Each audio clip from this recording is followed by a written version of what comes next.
Hello दोस्तों, कैसे हैं आप।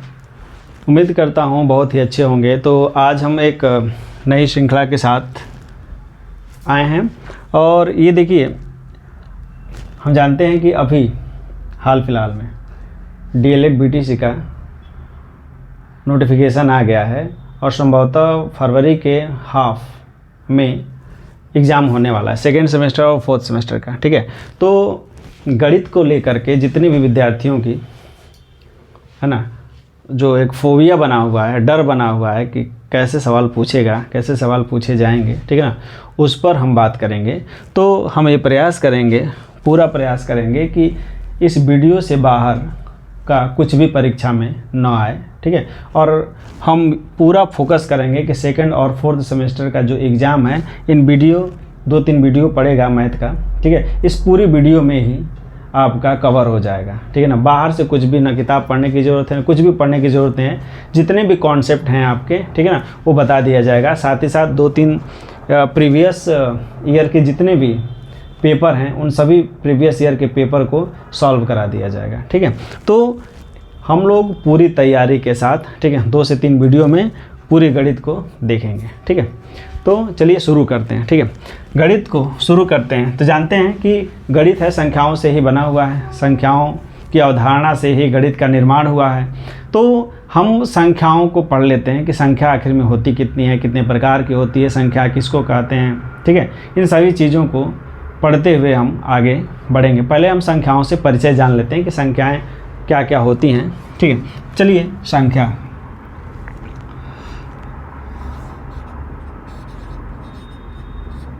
संख्या के बारे में, नंबर क्या होता है। ठीक है, नंबर जो होता है वह एक एकल ऐसी संख्या है जो अपनी पास, माने 1 से लेकर 9 तक की संख्याओं को ही, ठीक है भाई, हम संख्याएं तो केवल 1 से 9 तक ही नहीं, 1 से लेकर अनंत तक की संख्याओं को संख्या कहते हैं। ठीक है, तो संख्या बनने से पहले हम शुरू करेंगे अंकों से। ठीक है, अंक क्या होता है, ठीक, अंक किसे कहते हैं। ठीक है, 1 से 9 तक की संख्याओं को अंक बोला जाता है। ठीक है, तो लिख लेंगे 1, 2, 3, 4, 5, 6, 7, 8 और 9 तक की संख्याओं को अंक बोला जाता है। ठीक है, अंक बना। इसके बाद अंक के बाद जब अंकों में शून्य को शामिल कर लिया, देखिए अंक जब था, जब तक अंक का बना था या अंकों का निर्माण था, ठीक है, शून्य की जब तक खोज नहीं हुई थी तब तक लोग 1 से 9 तक की संख्याओं को गिन पाते थे। ठीक है, यानी यदि मान लीजिए कि जो पुराने लोग थे वो अपने गाय भेड़ों को चराने लेके जाते थे, तो लकड़ी का 9 का गट्ठर बना करके रखते थे और फिर भेड़ों को निकालते थे, फिर वो गट्ठर की एक एक लकड़ी को अलग करते थे, फिर भेड़ों को लेके आते थे, तो फिर जितनी भेड़ें जाती थी उस लकड़ी को गिन गिन कर रखते थे, यानी 9 का गट्ठर बना करके संख्याओं को गिना जाता था। ठीक है, लेकिन जब शून्य की खोज हो गई, शून्य की खोज हुई तो पूर्णांक बना। ठीक है, शून्य की जब खोज हो गई, ठीक है, यानी अंकों को, शून्य को जब अंक में शामिल किया गया, अंकों में शामिल किया गया, ठीक है ना, तो पूर्णांक बना। ठीक है, शून्य को जब अंकों में शामिल किया गया तो पूर्णांक बना। पूर्णांक 3 प्रकार के हुए। ठीक है, एक हुआ धनात्मक पूर्णांक,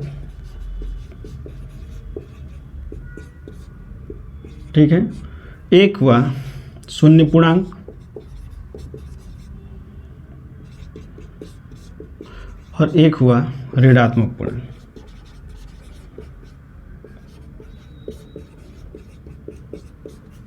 ठीक है, देखिए इसको हम पॉजिटिव इंटीगर बोलते हैं। ठीक है, ये होता है 0 इंटीगर, ठीक है, और ये होता है निगेटिव इंटीगर, इंग्लिश में बोलते हैं। ठीक है, देखिए संख्या रेखा पर यदि हम देखें पूर्णांकों को, तो ये मध्य वाला शून्य होगा।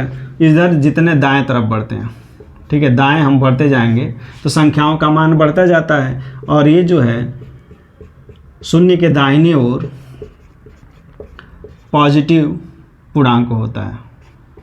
ठीक है, इधर जो होता है पॉजिटिव इंटीगर होता है, यानी धनात्मक पूर्णांक होता है। शून्य के दाहिने ओर, शून्य पूर्णांक के, इसको जीरो इंटीगर बोलते हैं, शून्य पूर्णांक के दाहिने ओर जितने बढ़ते जाते हैं, ठीक है, तो इसका मान बड़ा होता चला जाता है। ठीक है, शून्य के, इसी शून्य के बाएं तरफ जब हम बढ़ेंगे, ठीक है, बाएं तरफ, ठीक है, तो अंकों का मान तो बढ़ेगा, ठीक है, लेकिन इनकी वैल्यू छोटी रहेगी। ठीक है, यहाँ पे देखेंगे इनकी वैल्यू छोटी होती जाएगी, यानी -1, -2, -3, -4, -5, -6, -7, -8, -9। ठीक है, ये जो संख्याएं हैं ये अनंत तक चली जाती हैं। ठीक है, ये नहीं कि 9 तक ही, अनंत तक चली जाएंगी। ठीक है, ये 9 तक नहीं, ये अनंत तक चला जाएगा। 9 के बाद 10, 11, 12, 13, 14, 15, इसके आगे बढ़ता हुआ चला जाएगा। ठीक है, यदि यहाँ पर ये पूछे पॉजिटिव इंटीगर में, धनात्मक पूर्णांक में यदि ये पूछता है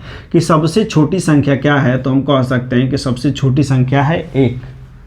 धनात्मक पूर्णांक में सबसे छोटी संख्या 1 है। लेकिन यदि ये पूछेगा कि धनात्मक पूर्णांक में सबसे बड़ी संख्या क्या होती है, तो सबसे बड़ी संख्या निर्धारित नहीं होती है। ठीक है, सबसे बड़ी संख्या निर्धारित नहीं होती है धनात्मक पूर्णांक में, क्योंकि यदि मान लीजिए कि हम 1 लाख कहते हैं, कि चलिए मान लीजिए कि हम कह दिया कि भाई धनात्मक पूर्णांक है 1 लाख, तो 1 लाख 1 हो जाएगा, वो उससे बड़ी हो जाएगी, तो बड़ी संख्या निर्धारित नहीं होती है। ठीक है, अब उसी तरह से यदि हम ऋणात्मक, निगेटिव इंटीगर, ठीक है ना, ऋणात्मक पूर्णांक में यदि देखें, ठीक है, तो सबसे बड़ी संख्या, ठीक है, ये होती है सबसे छोटी, ठीक है, और ये होती है सबसे बड़ी, सबसे बड़ी। ठीक है, माने ध्यान रखिएगा, निगेटिव इंटीगर में, ऋणात्मक पूर्णांक में -1 सबसे बड़ी संख्या होती है, उससे छोटी होती चली जाती है। -9, -1 में बड़ा कौन है, तो -1। ठीक है, -1, -100 में बड़ा कौन है, तो -1। ठीक है, माइनस के बाएं तरफ जितना बढ़ते चले जाएंगे, इनकी वैल्यू उतना ही कम होती चली जाएगी। यानी हम ये कह सकते हैं कि ऋणात्मक पूर्णांक में हम बड़ी संख्या तो निर्धारित कर सकते हैं, लेकिन इसकी सबसे छोटी संख्या निर्धारित नहीं कर सकते। ठीक इसका उल्टा धनात्मक पूर्णांक में क्या होगा कि सबसे छोटी संख्या निर्धारित कर सकते हैं, लेकिन सबसे बड़ी संख्या निर्धारित नहीं कर सकते। ठीक है, तो जब शून्य की खोज हो गई, पूर्णांक बन गए, ठीक है, तो पूर्णांक बने तो बहुत सारी संख्याएं बनी, यानी 1 से प्राकृतिक संख्या बनी। ठीक है, प्राकृतिक संख्या जब बनी तो पूर्ण संख्या भी बनी। ठीक है, 1 से लेकर भाई अनंत तक गिनी जा सकने वाली संख्याओं को प्राकृतिक संख्या कहते हैं। अब देख लेती हैं संख्याओं के प्रकार। ठीक है, इसमें, ठीक है, इसके बाद देखते हैं जब शून्य की खोज हो गई तब संख्याएं बनी, बहुत सारी संख्याएं बनी। उसमें संख्याओं के प्रकार कितने हैं,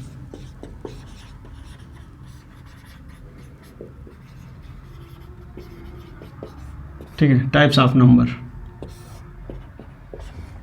संख्याओं के प्रकार। देखिए, संख्याओं के प्रकार में पहले हम लिखते हैं प्राकृतिक संख्या, प्राकृतिक संख्या, ठीक है ना, इसको हम नेचुरल नंबर बोलते हैं। ठीक है, नेचुरल नंबर क्या है, ठीक है, गिनती की, लिख सकते हैं गिनती की सभी संख्याओं को, ठीक है, गिनती की सभी संख्याओं को प्राकृतिक संख्या कहते हैं। ठीक है, अब पूर्ण संख्या एक आता है, होल नंबर जिसको बोलते हैं, दूसरा वो होता है, ठीक है, यानी 1, 2, 3, 4, 5, एग्जाम्पल के तौर पे लिखेंगे, ठीक है, 6 डैश डैश डैश अनंत तक। ठीक है, गिनती की जा सकने वाली सभी संख्याओं को क्या बोलते हैं, प्राकृतिक संख्या बोलते हैं। अब देखिए, दूसरा है पूर्ण संख्या। ठीक है, पूर्ण संख्या जिसको हम होल नंबर बोलते हैं। ठीक है, देखिए पूर्ण संख्या क्या होती है, हम देख लेते हैं। देखिए, प्राकृतिक संख्या में शून्य को जब शामिल कर लिया जाता है, ठीक है, तो वह बन जाता है पूर्ण संख्या।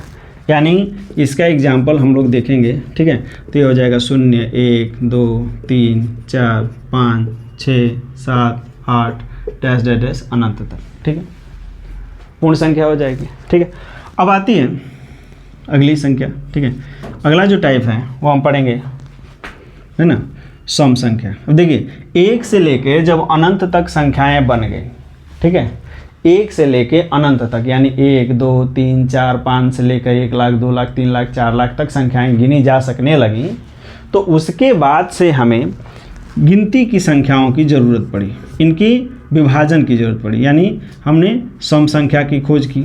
सम संख्या क्या है, ठीक है, तो सम संख्या जो संख्या 2 से पूरा पूरा कट जाए वह क्या है, सम संख्या है।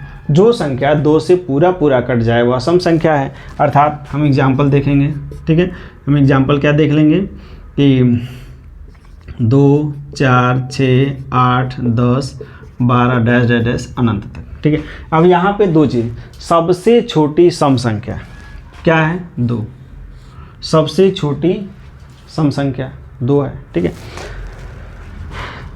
सम संख्या हो गई, विषम संख्या,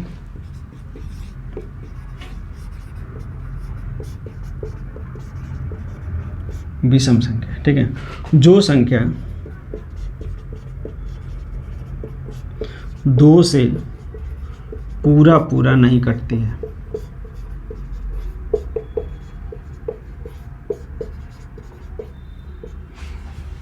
जो संख्या 2 से पूरा पूरा नहीं कटती है, ठीक है, वो है विषम संख्या। जैसे एग्जाम्पल के तौर पर हम लोग देखेंगे 1 3 5 7 9 11 13 डैश डैश डैश अनंत, ठीक है, ये हो जाएगी विषम संख्या। कभी पूछे सम और विषम में अंतर क्या है, तो सम ऐसी संख्या है जो 2 से पूरा पूरा कट जाती है, विषम ऐसी संख्या है जो 2 से पूरा पूरा नहीं कटती है, ऐसा हम कह सकते हैं, ठीक है।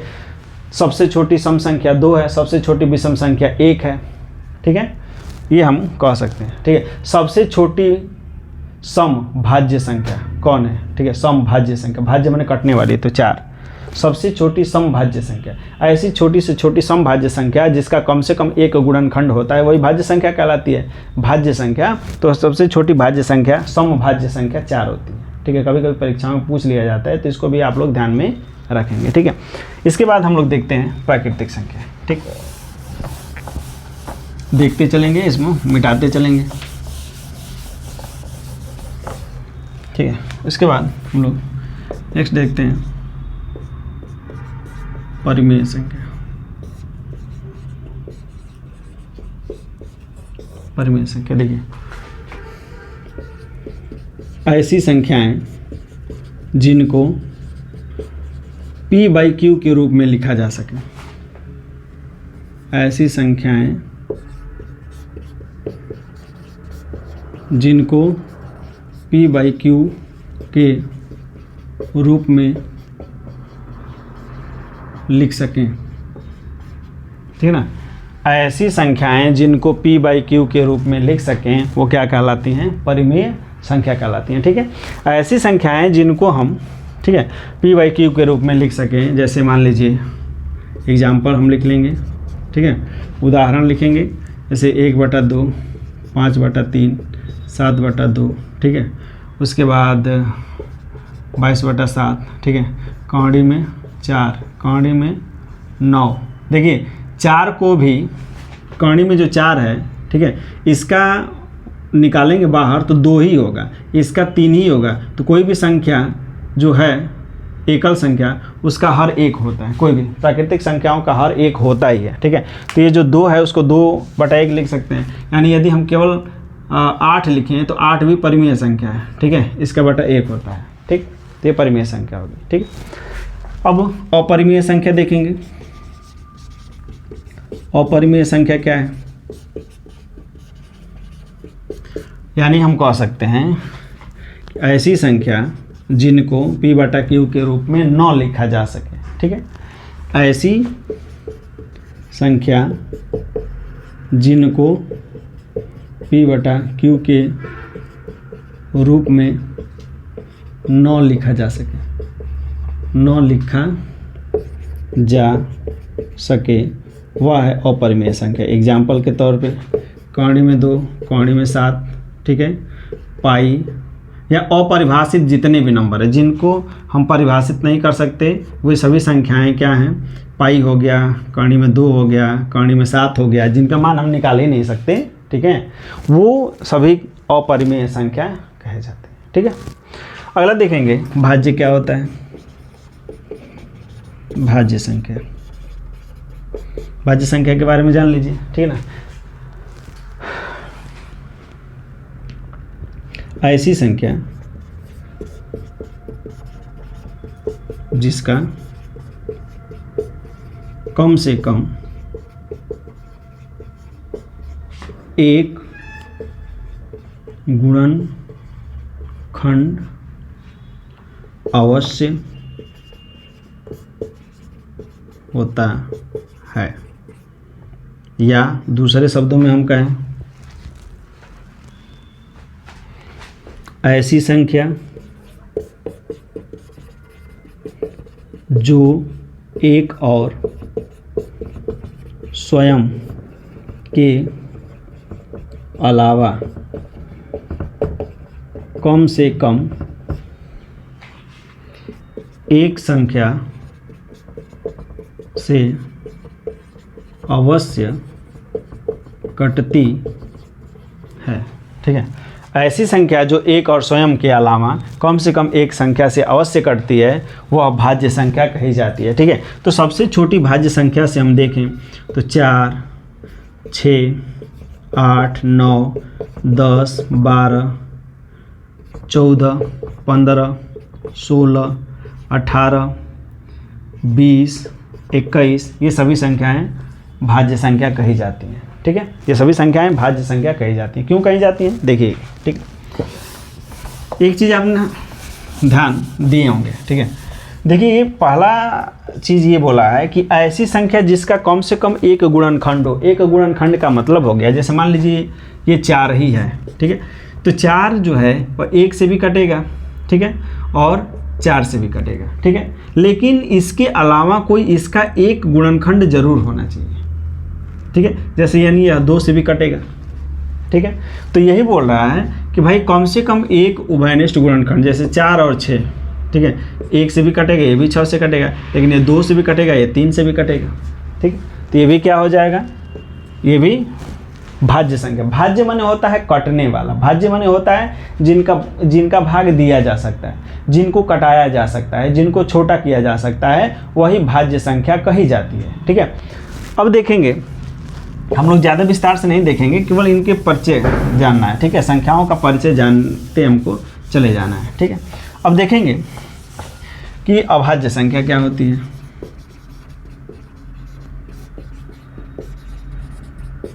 ठीक है, अभाज्य संख्या वह संख्या जो एक और स्वयं के अलावा किसी भी अन्य संख्या से नहीं कटती।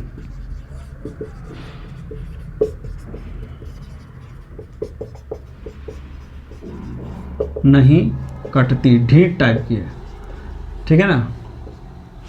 ये जो है अपने घर के अलावा किसी और से मार नहीं खाएगी, ठीक है। यानी एक और स्वयं, एक यानी एक और स्वयं माने खुद वह संख्या, ठीक है, के अलावा जो संख्या किसी भी अन्य संख्या से नहीं कटती है वह संख्या अभाज्य कहलाती है। जैसे हम एग्जाम्पल में देखेंगे, ठीक। देखिए सबसे छोटी जो है वह 1 से भी शुरू होती है, ठीक। एक और स्वयं के अलावा, एक और स्वयं के अलावा तो ये 3 हो जाएगा, 5, 7, 11, 13, ठीक है, और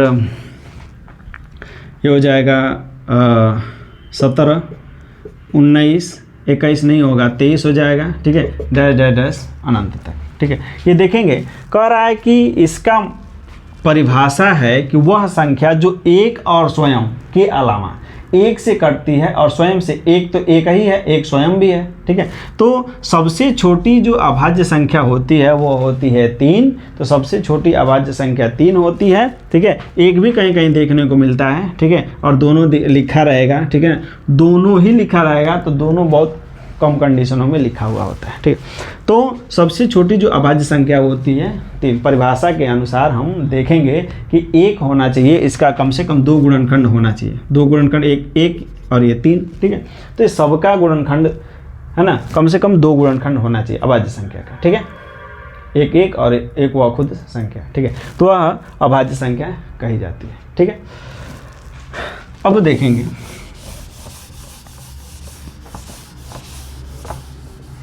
तो अभी तक हम ये संख्याओं के प्रकार देखें, ठीक है। एक चीज़ और कॉन्सेप्ट आता है, ठीक है, संख्याओं का जितना अभी प्रकार था, ठीक है, लगभग ख़त्म है, ठीक है। तो मोस्टली सम विषम का अंतर पूछ लेता है, भाज्य अभाज्य का अंतर पूछ लेता है, प्राकृतिक और पूर्ण संख्याओं का अंतर पूछ लेता है, ठीक है। पूर्णांक पूछ लेता है कि पूर्णांक कितने प्रकार के होते हैं, कौन सा धनात्मक पूर्णांक है, कौन सा ऋणात्मक पूर्णांक है, पूछ लेता है कि -5 और -100 में बड़ी संख्या कौन सी है, ठीक है ना, ऐसे करके सवालों को पूछता है, ठीक है।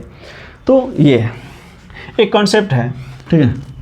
कॉन्सेप्ट ये है कि यदि किसी भी संख्या में शून्य से गुणा करने पर क्या होता है, गुणा करने पर क्या होता है और भाग करने पर क्या होता है, ये कॉन्सेप्ट है, ठीक है। गुणा करने पर जैसे मान लीजिए हमने लिखा 263 गुणे 265 गुणे 600 34 गुणे 300 39 गुणे 0 गुणे 369 गुणे कुछ भी लिख लीजिए 2 3 5, इसका मान क्या आएगा, ठीक है। ये सवाल पूछ दिया कि इसका मान क्या आएगा, ठीक है। हम लोग सब ध्यान से देखेंगे, एकदम पूरा ध्यान से देखेंगे कि कहीं पे इसमें शून्य तो नहीं है, ठीक है, शून्य तो नहीं है। एक कहावत सुनेंगे, एक मछली पूरे तालाब को गंदा कर देती है, यही एक ऐसी मछली है जो पूरे तालाब को गंदा करेगी। देखिए कैसे गंदा करेगी, यही जो मछली है, ये शून्य जो है ये पूरे को शून्य कर देता है। शून्य एक ऐसी संख्या है जिसका किसी भी, कितना भी बड़ी संख्या है, उसमें गुणा करने पर उसका मान शून्य हो जाता है, यानी इसका गुणा करने पर इसका मान क्या आ जाएगा, शून्य आएगा, ठीक है। इस पूरे का गुणनफल में यदि शून्य कहीं है, गुणा के रूप में जुड़ा हुआ है इनसे, तो यह क्या हो जाएगा, शून्य हो जाएगा, ठीक है। वही दूसरा कॉन्सेप्ट यह है, किसी भी संख्या में शून्य से भाग देने पर क्या होता है, शून्य से भाग देने पर क्या होता है, ठीक है। देखिए किसी भी संख्या में जो शून्य से भाग दिया जाता है, तो किसी संख्या में, जैसे 5 में शून्य से भाग देने का मतलब ये अर्थहीन है, बेसलेस है, बेसलेस चीज़ें हैं, ठीक है ना। यानी यदि ये पूछा है कि किसी संख्या में शून्य से भाग दिया जाए तो इसका मतलब क्या होता है, ठीक है, इसका कोई मतलब नहीं होता है, ठीक है। ये अर्थहीन है, मन बढ़ोई वाला काम है, ठीक है ना, अर्थहीन है ये, ठीक है। आपका मन है, आप चाहे जैसे भी गुणा करें, जैसे भाग करें, उससे कोई किसी का मतलब क्या है, ठीक है। लेकिन ये बोल रहा है कि गुणा भाग करने पर क्या होता है, ठीक है। शून्य में माने किसी भी संख्या में शून्य से भाग देने पर कुछ होता नहीं है, अर्थहीन होता है, ठीक है।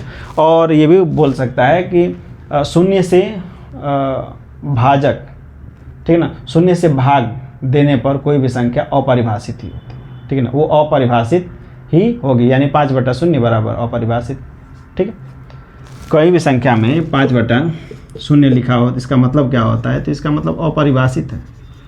क्या कहा जाएगा, कुछ भी नहीं कहा जाएगा, अर्थहीन है, इसका कोई मतलब नहीं है, ठीक है। तो ये 2 कॉन्सेप्ट भी आप लोग ध्यान दे के चलेंगे। कभी कभी, ठीक है, अनुवर्ती और पूर्ववर्ती संख्याओं को पूछ लेता है कि अनुवर्ती क्या है, पूर्ववर्ती क्या है, अवरोही क्या है, आरोही क्या है, ठीक है। तो इसको भी जान लीजिए, ठीक है। पहला हम लिखते हैं आरोही व अवरोही, आरोही क्रम व अवरोही क्रम, ठीक है। इसको हम देखते हैं। आरोही माने होता है चढ़ना, ऊपर बढ़ना, ठीक है। आरोही माने ऊपर बढ़ना, यानी छोटे से लेकर के, ठीक है, ऊपर जाना, ये लाइन होता है। यानी यहाँ पर 1 है, यहाँ 2, यहाँ 3, यहाँ 4 और यहाँ पे 5, ठीक है। यानी छोटे से बड़े की ओर बढ़ना, ठीक है ना, वो है आरोही क्रम। जैसे मान लीजिए कि हम कोई संख्या लिख दी 2, 11, 10, 5, 6, 8, 20, 105, ये लिख दी संख्या, ठीक है। आरोही क्रम कहेगा कि इसका आरोही क्रम लिखिए, ठीक है। आरोही क्रम का मतलब होता है कि हमने यहाँ पे लिखा ना सबसे छोटी, यहाँ पे सबसे छोटी संख्या, पहले होगी और सबसे बड़ी संख्या बाद में होगी। ठीक है, सबसे बड़ी संख्या बाद में होगी। सबसे छोटी संख्या क्या है? 2। इसके बाद क्या है देखेंगे? 5। इसके बाद क्या है? 6। इसके बाद है 8। उसके बाद है 10। उसके बाद है 11। ठीक है, उसके बाद है 20। उसके बाद है 105। ये है इसका आरोही क्रम। आरोही क्रम माने बढ़ता हुआ क्रम। ठीक है, सबसे छोटा पहले रहेगा, उसके बाद धीरे धीरे बढ़ते बढ़ते बढ़ते, देखिए यहाँ पे, ठीक है ना, ग्राफ से बताया ना, सबसे धीरे धीरे बढ़ता चला जाएगा। सबसे छोटा पहले रहेगा, उसके बाद धीरे धीरे बढ़ता चला जाएगा। इसे हम कहते हैं आरोही क्रम। यानी लिख देगा कि निम्न नीचे दी गई संख्याओं को आरोही क्रम में सजाइए। तो आरोही क्रम में सजाएंगे तो सबसे बड़ी संख्या क्या है, सबसे छोटी संख्या क्या है, ये निकल जाएगा। ठीक है, रेंज परिसर कभी कभी पूछ लेता है, ये सांख्यिकी हम पढ़ाएंगे अभी तो उसमें बताएंगे। ठीक है, आरोही क्रम समझ में उम्मीद करते हैं कि आ गया होता है। ठीक है ना, किसी भी अलग अलग मान की दी हुई संख्याओं को एक निश्चित बढ़ते हुए क्रम में सजाना ही आरोही क्रम है। ठीक है, दूसरा देखेंगे अवरोही क्रम। ये अवरोही क्रम क्या है? ठीक है, तो अवरोही क्रम में देखिए शुरू कहाँ से होता है? ठीक है, शुरू सबसे बड़ी संख्या से होता है। ठीक है ना, और ख़त्म हो जाता है सबसे छोटी संख्या पर। यानी यहाँ पर सबसे शुरू में सबसे बड़ी संख्या होगी और अंत में सबसे छोटी संख्या होगी। ठीक है, यहाँ पर सबसे छोटी संख्या होगी।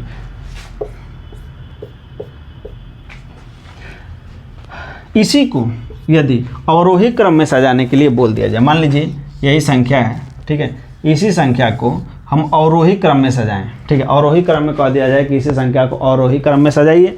तो अवरोही क्रम में क्या हो जाएगा? सबसे पहले 105 हो जाएगा, उसके बाद यहाँ पे क्या है 20 हो जाएगा, उसके बाद 11 हो जाएगा, 10। यानी जो आरोही क्रम है इसका ठीक उल्टा अवरोही क्रम हो जाएगा। यानी हो जाएगा 8, 6, 5 हो जाएगा, 2 हो जाएगा। ठीक है, ये हो जाएगा अवरोही क्रम। अवरोही क्रम का मतलब होता है अलग अलग मान की दी हुई संख्याओं को, जैसे ये अलग अलग मान की दी गई संख्या है। ठीक है, अलग अलग मान की जो भी दी गई संख्या है उसको एक निश्चित घटते हुए क्रम में सजाने की प्रक्रिया ही अवरोही क्रम कही जाती है। ठीक है, यानी पहले बड़े उसके बाद छोटे, यानी घटता हुआ ये क्रम है। देखिए इसको हम बोलते हैं घटता क्रम। घटता न क्रम, देखिए नीचे की तरफ जा रहा है। ठीक है, और यहाँ पर क्या है देखिए ऊपर की तरफ जा रहा है। ऊपर की तरफ जा रहा है यानी ये है बढ़ता हुआ क्रम। ये बढ़ता हुआ क्रम है। ठीक है, ये ऊपर की तरफ जा रहा है बढ़ता हुआ क्रम है, ये नीचे की तरफ जा रहा है ये घटता हुआ क्रम है। ठीक है, तो ये आरोही हो गया, ये अवरोही हो गया। ठीक है, आरोही और अवरोही की अवधारणा जो है मुझे लग रहा है कि आपको अच्छे से समझ में आ गया होगा। ठीक है, केवल हमको कॉन्सेप्ट समझना है। ठीक है, सवाल इसमें कैसे पूछे जाएंगे वो आप कर लेंगे। अवधारणा ही जब दिया रहेगा, यही ना पूछेगा निम्नलिखित संख्याओं को भाई आप कैसे हल करेंगे। पहले अवधारणा समझ लीजिए, सबका अवधारणा समझ लीजिए, उसके बाद आप दुनिया का कोई भी सवाल आएगा, आप यदि भाई कॉन्सेप्ट आपका क्लियर रहेगा तो सवाल में क्या दिक्कत है, कोई दिक्कत नहीं है। ठीक है, और कॉन्सेप्ट क्लियर होना चाहिए। ठीक है, अब देखते हैं अगला, आरोही और अवरोही। एक संख्या कभी कभी पूछता है, ठीक है, बीटीसी में, अनुवर्ती और पूर्ववर्ती। अनुवर्ती, ठीक है, और पूर्ववर्ती, ये दो संख्या पूछता है कई बार। ठीक है, अनुवर्ती माने होता है अगली संख्या। अनुवर्ती माने के बाद अगली संख्या। ठीक है, इसको अंडरस्टैंडिंग में लेंगे। ठीक है, माने अगली संख्या, जैसे मान लीजिए कहेगा कि 205 की अनुवर्ती क्या है, तो 206। ठीक, 206 की अनुवर्ती क्या है, ठीक है, ये अनुवर्ती हो जाएगी इसकी अनुवर्ती। ठीक, अनुवर्ती माने बाद की। ठीक है, अगली संख्या। पूर्ववर्ती माने होता है पहले के पहले। ठीक है ना, या पिछली संख्या कह सकते हैं, पिछली संख्या इसको कह सकते हैं। जैसे मान लीजिए यही पूछ दे कि 205 की पूर्ववर्ती क्या होगी, पूर्ववर्ती। ठीक है, तो पूर्ववर्ती 205 की संख्या हो जाएगी 204। ठीक है, इसकी पूर्ववर्ती हो जाएगी 203। ठीक है, इसकी पूर्ववर्ती हो जाएगी 203। पूर्ववर्ती माने होता है पहले वाली संख्या, अनुवर्ती माने होता है बाद वाली संख्या। अब बाद वाला जरूरी नहीं है, बाद वाले सम संख्या भी पूछ सकता है, ठीक है। ये पूछ देगा कि 205 की अनुवर्ती विषम संख्या क्या है, ठीक है। तो 206 नहीं होगा, अनुवर्ती विषम संख्या पूछ रहा है। अनुवर्ती सम संख्या भी पूछ सकता है, अनुवर्ती विषम संख्या भी पूछ सकता है, उसको जो भी पूछना है पूछ सकता है, ठीक है। तो यदि अनुवर्ती विषम संख्या पूछेगा तो 6 विषम नहीं है, 6 सम है, तो इसमें केवल 2 जोड़ देंगे, ठीक है। सम और विषम में 2 का अंतर होता है, तो 5 के बाद 207 हो जाएगा। ये अनुवर्ती विषम संख्या हो जाएगी, ठीक है। अनुवर्ती सम संख्या भी पूछ सकता है, ठीक है, कि पूर्ववर्ती सम संख्या क्या है। तो यदि बोले तो भाई 204 की, ये चूँकि यही सम संख्या है, 204 की पूर्ववर्ती सम संख्या क्या हो जाएगा, तो ये 202 हो जाएगा। तब 203 नहीं होगा, तब ये हो जाएगा इसका पीछे 202, ये अनुवर्ती सम संख्या हो जाएगी 202, ठीक है। ऐसे सवाल करके कभी कभी पूछ लेते हैं, ठीक है। इसके बाद हम लोग, ठीक है, ये जो संख्या है, संख्या की अवधारणा है, मुझे लग रहा है कि आपको अच्छा लग रहा होगा, ठीक ना, आनंद भी आ रहा होगा, ठीक है। अब देखते हैं सांख्यिकी, माध्य माध्यिका बहुलक, सांख्यिकी, ठीक है। सांख्यिकी से सवाल पूछता है, माध्य माध्यिका बहुलक और परिसर सवाल पूछता है, ठीक है। माध्य माध्यिका और बहुलक इत्यादि से सवाल पूछे जाते हैं, ठीक है। तो चलिए देख लेते हैं। सांख्यिकी में 4 चीज़ें पढ़नी है। पहला है माध्य। माध्य क्या होता है, ठीक है। संख्याओं को, कुछ संख्या दी गई रहेगी, ठीक है, उस संख्याओं को जोड़ करके, ठीक है, चलिए देख लेते हैं, ठीक है। संख्याओं, माध्य बराबर क्या होता है, ठीक है। माध्य का फार्मूला होता है संख्याओं का योग, है ना, बटा संख्याओं की संख्या, ठीक है ना। एग्जाम्पल देखिए, एग्जाम्पल 2, 3, 8, 10, 5, ठीक है।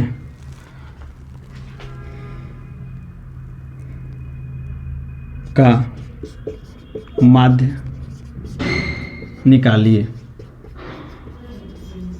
ठीक है। ये पूछ लेगा कि 2, 3, 8, 10, 5 का माध्य निकालिए। तो ऐसी संख्याएं जब पूछता है, ठीक है, ऐसी संख्याएं जब कभी भी आपसे ऐसी संख्या पूछेगा तो सबसे पहले हम क्या करेंगे कि संख्याओं का योग बटा संख्याओं की संख्या हम लोग जानते हैं, माध्य बराबर क्या होता है, ठीक है। संख्याओं का योग बटा संख्याओं की संख्या, तो माध्य हो जाएगा संख्याओं का योग, यानी 2 + 3 + 8 + 10 + 5, और बटा में संख्या कितनी है, 1, 2, 3, 4, 5, तो इसमें लिख देंगे 5, ठीक है। अब इसको जोड़ लेते हैं, 8, 2, 10, 10, 20, 5, 25 और 3, 28, यानी हो जाएगा 28 और बटा में 5, तो ये हो जाएगा, कटा लेंगे, 5, 5, 25 हो जाएगा और 3, 28 बटा में 5, ठीक है। ये हो जाएगा उसका मान, ठीक, या फिर 5.6 हो जाएगा, 5, 5, 25, 3 बचा और 5, 6, 30, 5.6 हो जाएगा इसका माध्य, ठीक है।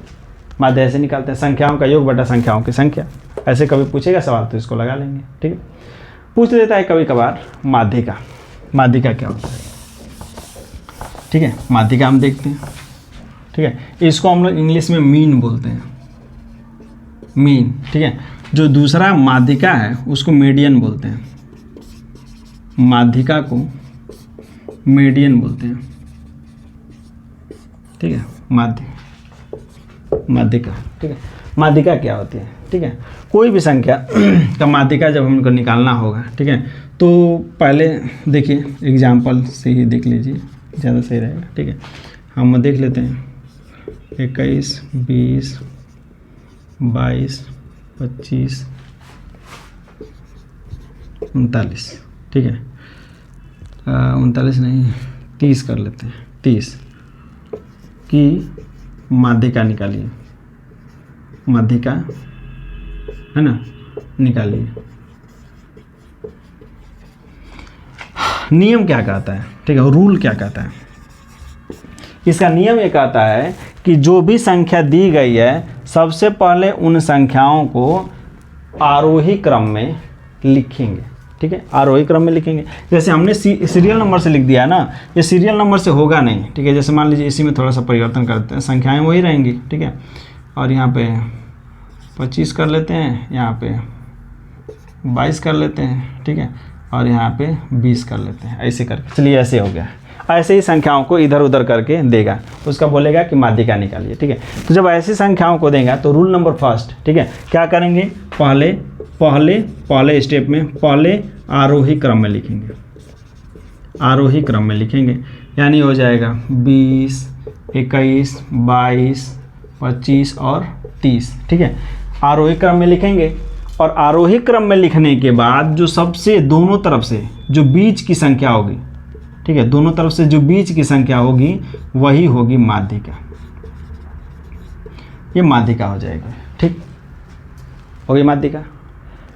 कंडीशन ये पहला है, ठीक है। कब, जब 1, 2, 3, 4, 5 ही संख्या दी गई हो, आसानी से 2 इधर निकल जाए और 2 उधर निकल जाए। मान लीजिए कि यहीं पे बढ़ा दें 40, यहाँ पे एक और संख्या दे दें 40, ठीक है, ठीक है। चलिए रूल नंबर 2 में देखते हैं, ठीक है, कि मान लीजिए कि 20 दे दिया, 21, 22, 25 और 30 और इसके साथ 40 दे दिया, ठीक है। तो अब गिनेंगे 1, 2, 3, 4, 5, 6, ठीक है, 3 इधर 3 इधर, हो गया। अब तो बीच में कोई बच नहीं रहा है, यहाँ पे तो कुछ भी नहीं बच रहा है ना। तो अब माध्यिका कौन सी हो गई, ठीक है, अब माध्यिका क्या होगी, ठीक है। अभी विषम था तो अलग अलग कर दिए, पहले गिन लेंगे, गिनने के बाद 2 इधर हो जाए 2 उधर, 8 होता, 9 होता, 9 होता तो 4 इधर होता, 4 उधर होता, एक बीच में पड़ जाता है, ठीक है। लेकिन यदि इस कंडीशन में आएगा तो हम क्या करेंगे, ठीक है। तो इस कंडीशन में आएगा तो ठीक बीच वाली दोनों संख्याओं को जोड़ करके हम इसका गुणा कर लेंगे, ये जो ठीक बीच की संख्या है। अब इसको क्या करेंगे हम, ठीक है, जोड़ेंगे 22 + 25 बटा में हो जाएगा 2, यही हो जाएगा इसकी माध्यिका, ये इसकी माध्यिका हो जाएगी, ठीक है।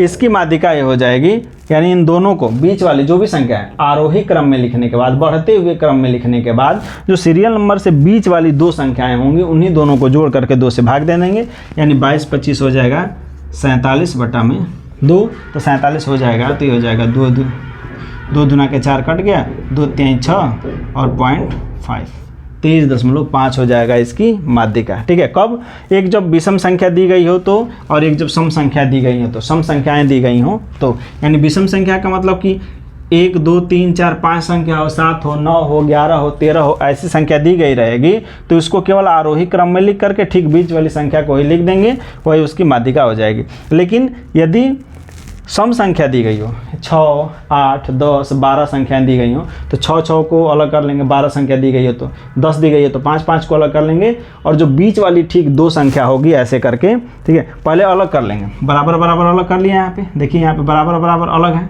इसको अलग कर लिए हैं, इसको अलग कर लिए हैं। तो अब जो ठीक बीच वाली संख्या है, इन दोनों बीच वाली संख्याओं को ले करके जोड़ के उनमें 2 से भाग दे देंगे, और जो भी मान आएगा वह उनका माध्यिका कहा जाएगा, ठीक है। तो ये हो गया माध्य, माध्यिका। इसके बाद देखते हैं बहुलक, ठीक है, बहुलक देख लेते हैं।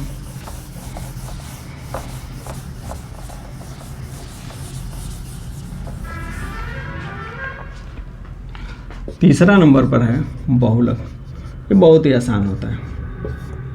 बहुलक, बहुलक का मतलब होता है वह संख्या जो कई बार रिपीट हुई हो, उसे हम बहुलक बोलते हैं, ठीक है। जैसे वो पद बारंबारता के रूप में भी दे देता है, संख्याओं के रूप में भी दे देता है। 2, 3, 2, 5, 2, 6, 2, 8, 2, 4, 2, 3, 1, 11 ऐसे करके दे दिया संख्या, ठीक है। ऐसी संख्याएं दे दिया, ठीक है। तो इसमें बोलेगा कि बहुलक क्या है, ठीक है, ये संख्या में बहुलक क्या है, ठीक है। बहुलक का मतलब होता है कि ऐसी संख्याएं जो सबसे ज़्यादा बार रिपीट हुई हो, ठीक है ना, सबसे ज़्यादा बार रिपीट संख्या,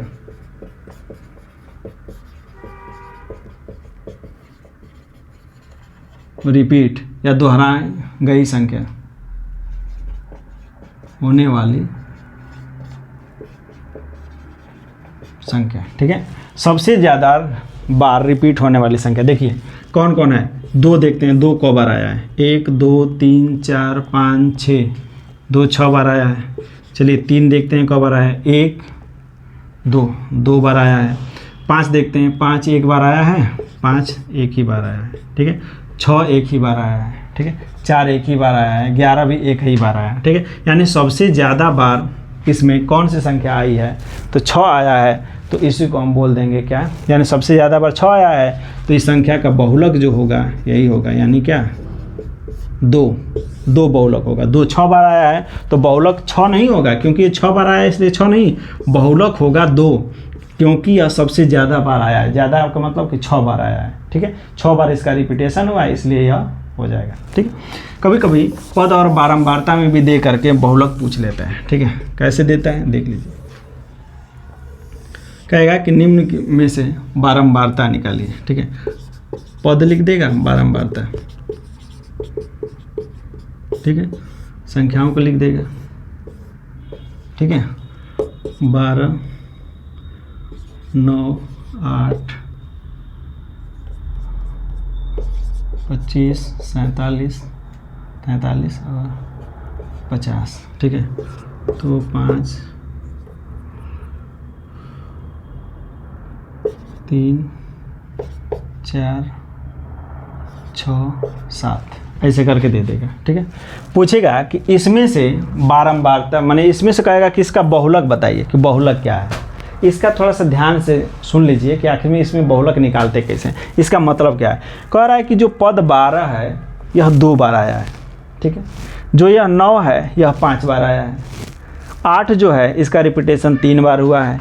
25 है उसका 4 बार रिपीटेशन हुआ है। 43 है उसका 6 बार हुआ है। 50 है उसका 7 बार हुआ है, ठीक है। तो आखिरी में पूछ रहा है कि इसका जो है कि बहुलक होगा कौन सबसे ज़्यादा। तो भाई जो सबसे ज़्यादा बार आया है वही उसका बहुलक होगा। तो सबसे ज़्यादा 7 बार कौन आया है, 50। तो इसका बहुलक क्या हो जाएगा, इसका बहुलक जो हो जाएगा, बहुलक हो जाएगा इसका 50, क्योंकि 50 सबसे ज़्यादा बार आया है, इसलिए यह इसका बहुलक हो जाएगा, ठीक है। ऐसे ही सवालों को पूछता है, ठीक। अब एक आता है परिसर, रेंज, ठीक है, बोलते हैं उसको परिसर क्या होता है, ठीक है। इसी में माध्यमातिका बहुलक में कभी कभी परिसर भी पूछ लेता है, परिसर बताइए, ठीक है। चौथा नंबर परिसर, ठीक है। मान लीजिए कोई संख्या दी गई है, ठीक है, और दी गई है 21 45 68 90 206 403, ठीक है। ये संख्या दी गई है, ठीक है। कह दे कि निम्नलिखित संख्याओं का परिसर ज्ञात कीजिए। ये बोल दे कि ये जो निम्नलिखित संख्या है, ठीक है, इसका परिसर ज्ञात कीजिए। इसका परिसर ठीक, निम्नलिखित संख्याओं का परिसर ज्ञात कीजिए। ऐसे ही सवाल दिया रहेगा कि परिसर ज्ञात कीजिए, ठीक है। तो कभी भी संख्या दी गई हो तो उन संख्याओं में जो सबसे बड़ी संख्या होती है वह और सबसे छोटी संख्याओं का जो अंतर होता है वही परिसर कहलाता है। यानी परिसर बराबर हो जाएगा सबसे बड़ी संख्या माइनस सबसे छोटी संख्या, ठीक है। यानी सबसे बड़ी संख्या 403, सबसे छोटी संख्या 21, यानी ये हो जाएगा 3 में से 1 जाएगा 2, 10 में से 2 जाएगा 8, ये हो जाएगा 3, यानी 382 यही हो जाएगा इसका परिसर, ठीक है। तो ये सांख्यिकी में माध्यमातिका बहुलक और परिसर आपने देखा। इसके बाद हम सीधा चलते हैं चतुर्भुज पे, ठीक है। चतुर्भुज के सवालों को देखा जाएगा, ठीक है।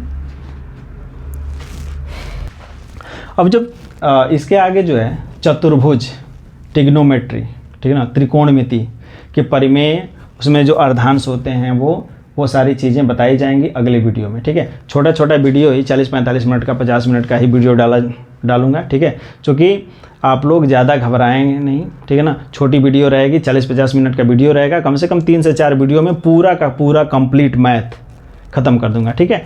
तो इंतज़ार कीजिए एक दिन का, और मिलते हैं नेक्स्ट वीडियो में चतुर्भुज को लेकर के। तो पूरा अभी जो है सेमेस्टर वाइज, ठीक है, फोर्थ और सेकेंड दोनों सेमेस्टरों की सारे विषयों की वीडियो आपको मिलेगी। तो तो इंतज़ार करिए। और मैं ये भी बोलता हूँ कि मैं चूँकि भगवान तो हूँ नहीं कि मैं ये बोलूँगा कि नहीं जो मैं जो पढ़ाऊँगा वही आएगा, लेकिन मैं इतना ज़रूर विश्वास के साथ कहूँगा कि जो मैं पढ़ाऊँगा उससे बाहर आने की संभावना 9 के बराबर होगी। तो इसको ध्यान से पढ़िए और देखते रहिए TET classes by Ashu sir. Thank you.